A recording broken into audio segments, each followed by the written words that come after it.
on because time is pressing, and we had hurling last weekend. Really, because everybody wanted to go to electric picnic. We all enjoyed electric picnic, lads. I'd say you did all right. Yeah, you look like you did. The senior hurling championship. We had 4 matches last week. Not the greatest of matches, I suppose, if you from a closest point of view. Naas did very well, of course. They had a big win over Arrow Curraqueel.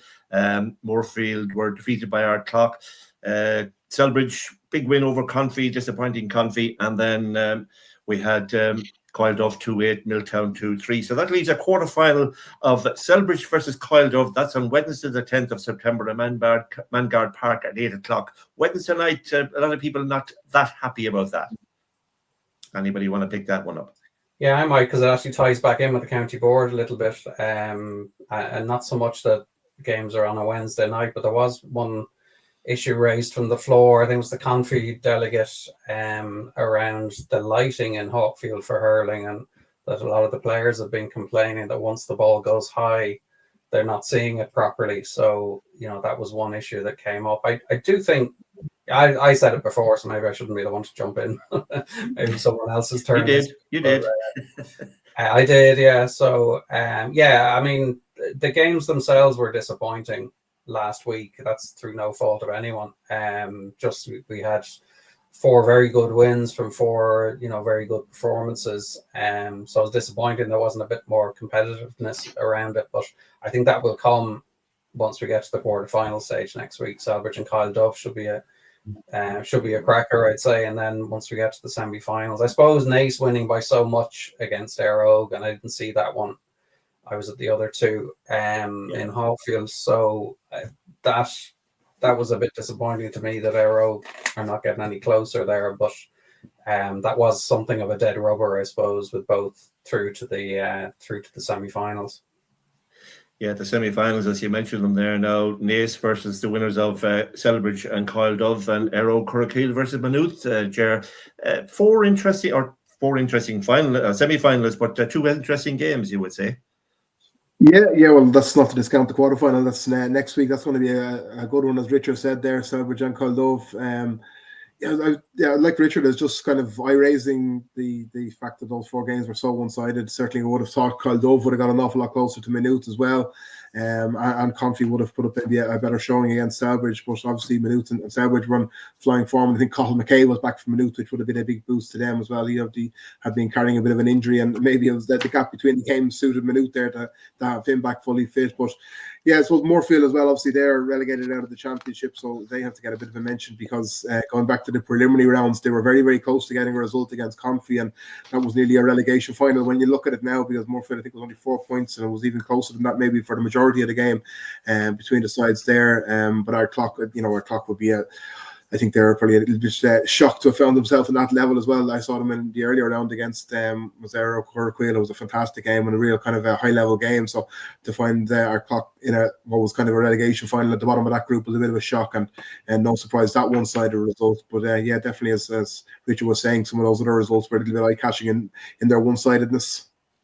Yeah, and we'll stay with you, Ger, because we have a team of the week. We have the loading and lifting, Kildare forklifting senior hurling team of the week, and maybe you'll go through that, Ger. Will be in the online tomorrow, as in Friday, but at the moment you can make the first announcement of it.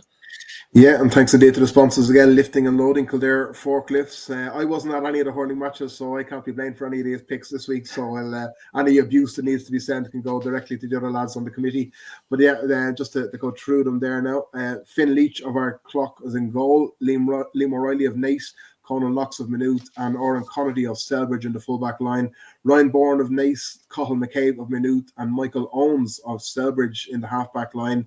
Oisin Lynham of Selbridge, and Tim Ryan of our clock in midfield, with Tom Power of Maynooth, Martin Fitzgerald and Jerry Keegan of Selbridge.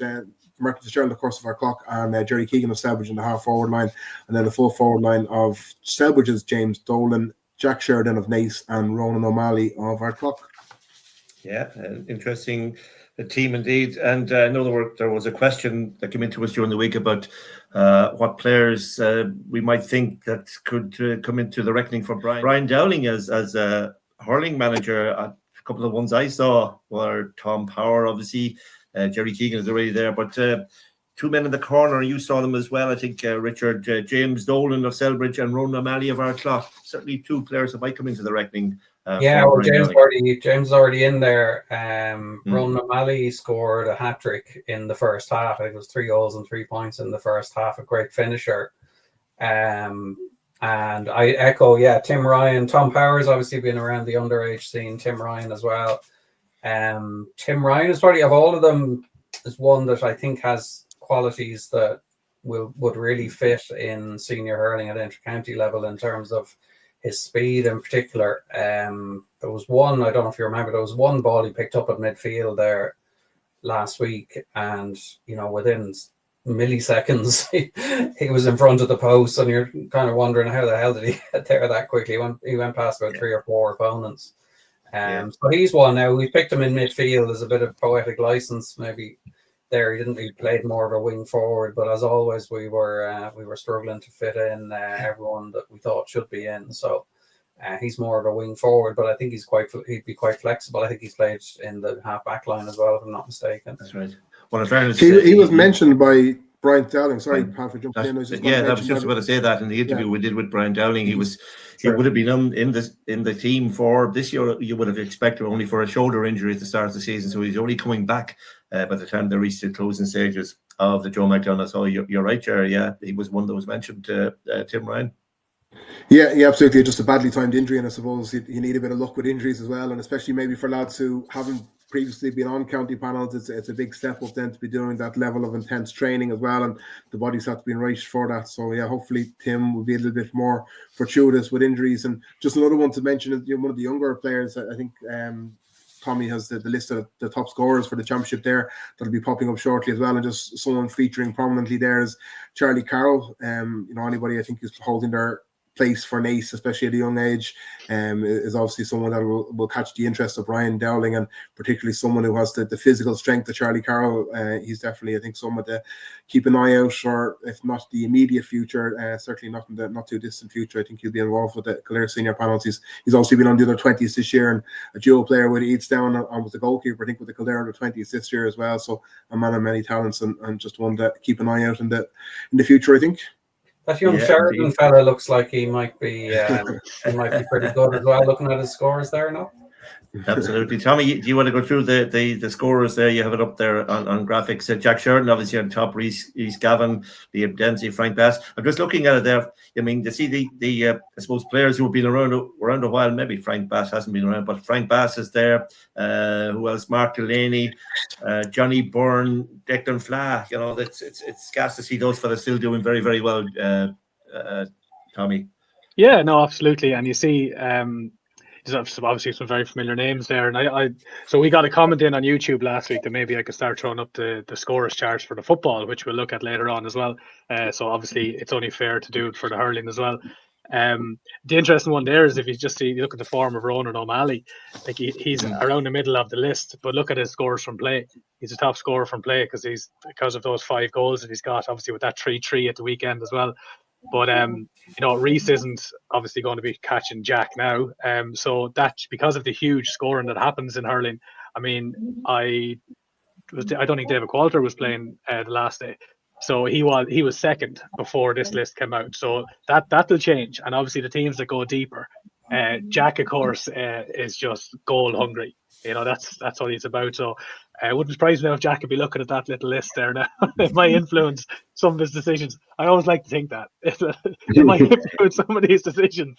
But I mean, it is fantastic. I will say one quick one about this scorers chart, because I did this last year, obviously on the page and online, and did the football.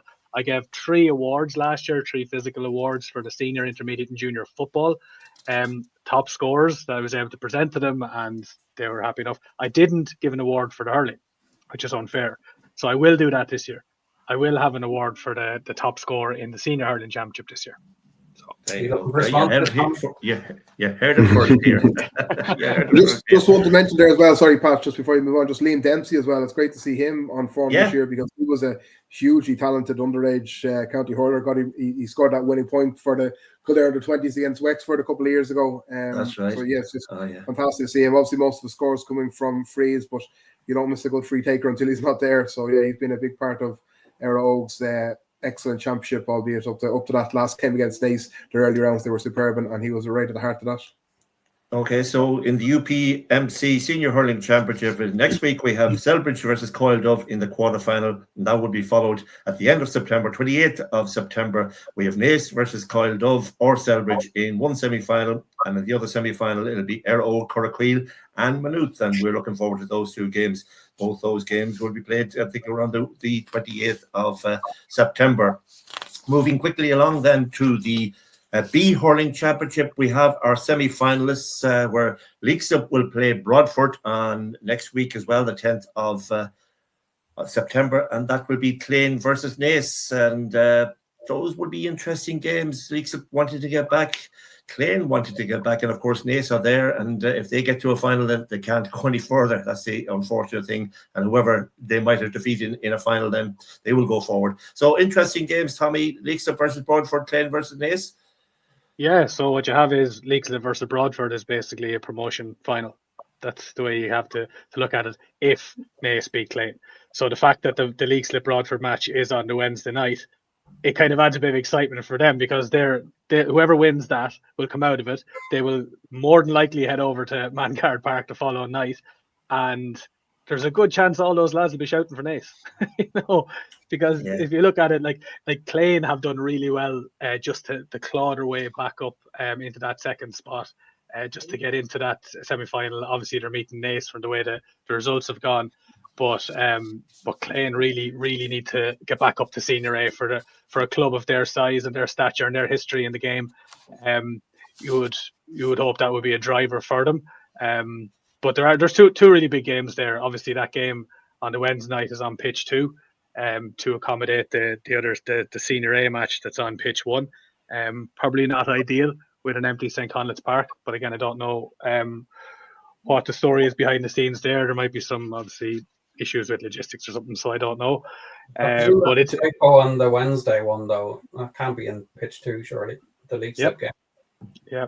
Leixlip Broadford's on. It's down for pitch 2 on Wednesday because it's the same time as the quarterfinal. Sorry, between Selbridge.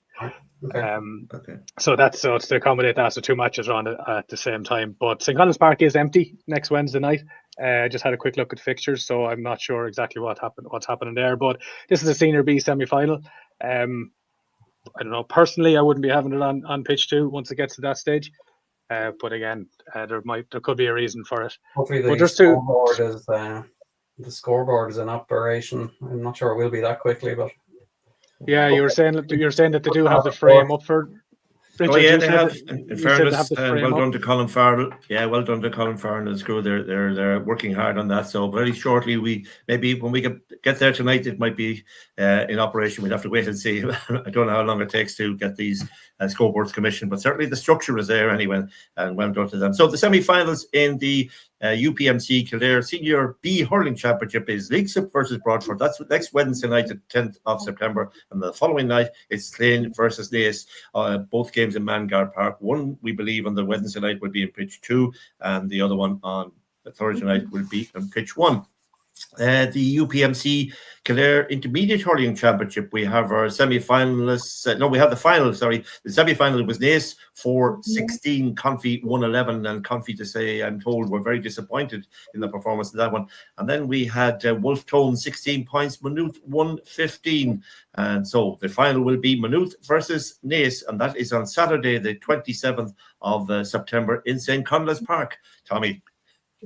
Pat, I know it's in St. Conleth's Park. In fairness, I will say one quick one about those semi-finals. On the show last week, Ger tipped Maynooth to beat Wolf Tones, and I bit my tongue a little bit because we were stuck for time.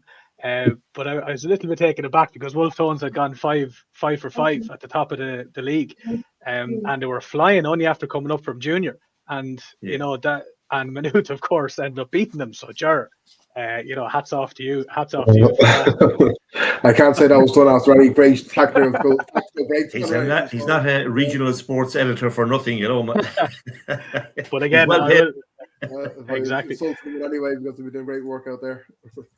But I will say it was another fantastic year from Wolf Tones. I mean, there's some work going on. There's been some couple of years for them, and you can imagine they'll be right in the mix next year.